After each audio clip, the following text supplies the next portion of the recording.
Bonjour à tous. Bom dia a todos. Je tiens bien sûr à remercier particulièrement Quero agradecer especialmente Unifesp d'avoir bien voulu me convier a Unifesp por ter me convidado à cet échange avec vous, para essa troca com vocês, et plus particulièrement bien sûr au professeur Afonso qui especial ao professor Afonso, a été le lien direct de cette possibilité. que foi a ligação direta que viabilizou essa possibilidade. Je ne savais pas trop, à dire vrai, Eu não sabia muito bem, para dizer a verdade, lorsque l'invitation a été proposée, quando foi proposto o convite, quels étaient les centres d'intérêt plus particuliers quais seriam os centros de interesse mais específicos, et mon propre cheminement, ligados ao meu próprio caminho de pesquisa, mais avec les échanges que nous avons eus ce matin, mas com as interações que tivemos hoje de manhã, ces possibilités d'interaction sont effectivement extrêmement importantes, essas possibilidades de interação são de fato extremamente importantes, parce que je m'interroge depuis déjà de très nombreuses années porque há muitos anos eu já me questiono sur la question de l'objectivité des soins sobre a questão da objetividade dos tratamentos ou de la déshumanisation de la médecine, ou a respeito da desumanização da medicina, sur la question des relations médecin-malade, sobre as questões ligadas à questão da relação médico-paciente, sur la question de la différence ou pas a questão da diferença ou não entre la maladie et le malade, entre a doença e o doente, et puis sur la question e depois sobre a questão de l'interaction entre professionnels de santé. da relação entre profissionais de saúde. Donc manifestement, Então, de fato, et en particulier dans le champ de l'éducation thérapeutique, especialmente no campo da educação terapêutica, cette question des relations pluridisciplinaires est centrale. essa questão das relações pluridisciplinares é central. Vous voyez en réalité des domaines extrêmement voisins des autres. Então vejam que são campos muito vizinhos aos campos de vocês. Au risque de paraître peut-être un peu trop intellectuel et formaliste, Correndo o risco de parecer muito intelectual e formal, mais ça ne va pas durer très longtemps, rassurez-vous, mas isso não vai se estender por muito tempo, fiquem tranquilos. je crois qu'il faut d'emblée remettre la question Eu acho que é preciso inicialmente recolocar a des questão recherches en santé da pesquisa na área da saúde dans une approche qui est rarement énoncée dans le monde médical, numa abordagem que raramente é enunciada no campo médico, c'est celui de l'épistémologie. que é o campo epistemológico.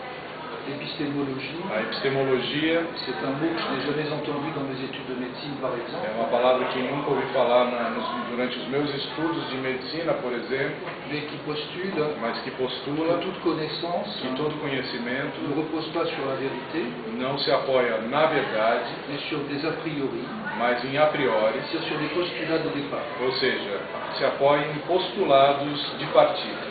C'est-à-dire qu'il y a dans toute connaissance Quer dizer que em todo conhecimento há une définition a priori uma definição a priori de la façon da maneira dont je vais procéder a partir da qual eu vou proceder pour observer les choses para observar as et coisas pour leur donner du sens. e para dar sentido a elas.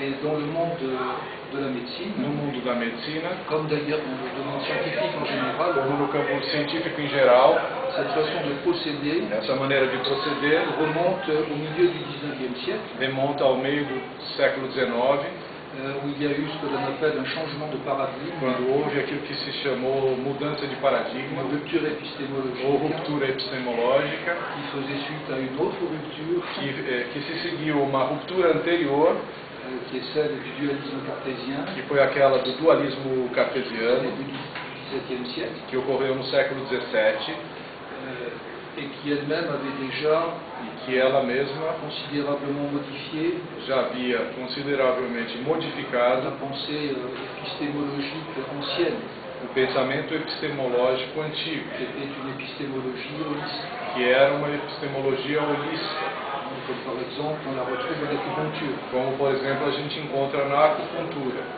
Le ciel est relié à la terre et à l'homme, No caso da acupuntura, o céu está ligado à terra e ao homem, Et donc il y a eu cette première rupture avec Descartes, Então houve essa primeira ruptura com Descartes, et puis une deuxième avec Auguste Comte. depois uma segunda com Augusto Comte, Et ce point est fondamental e esse ponto é fundamental parce que c'est à partir du milieu du XIXe siècle porque a partir da metade do século XIX que va apparaître la production scientifique telle que nous la que connaissons. vai aparecer a produção científica tal qual conhecemos hoje, C'est-à-dire qui a tendance, mais je vais reprendre ces points plus précisément, ou seja, que tem a tendência, e eu vou voltar a falar disso em seguida, à aller vers l'objectivité scientifique, a ir em direção à objetividade científica, vers le réductionnisme méthodologique. em direção ao reducionismo metodológico, Et par exemple, le réductionnisme e, por exemplo, o reducionismo va être à la base de toute l'organisation disciplinaire des universités. vai estar na base de toda a organização disciplinar das universidades.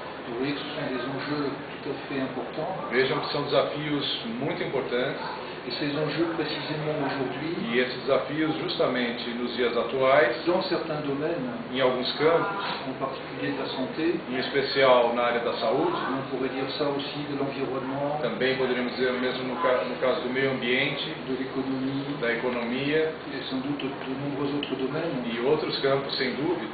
On est dans une société Estamos numa où sociedade en fait, les problèmes deviennent de plus en plus complexes. na qual os problemas se tornam cada vez mais complexos Et où précisément ce réductionnisme méthodologique, par exemple, e onde esse reducionismo metodológico, por ne peut plus exemplo, fonctionner. não pode funcionar.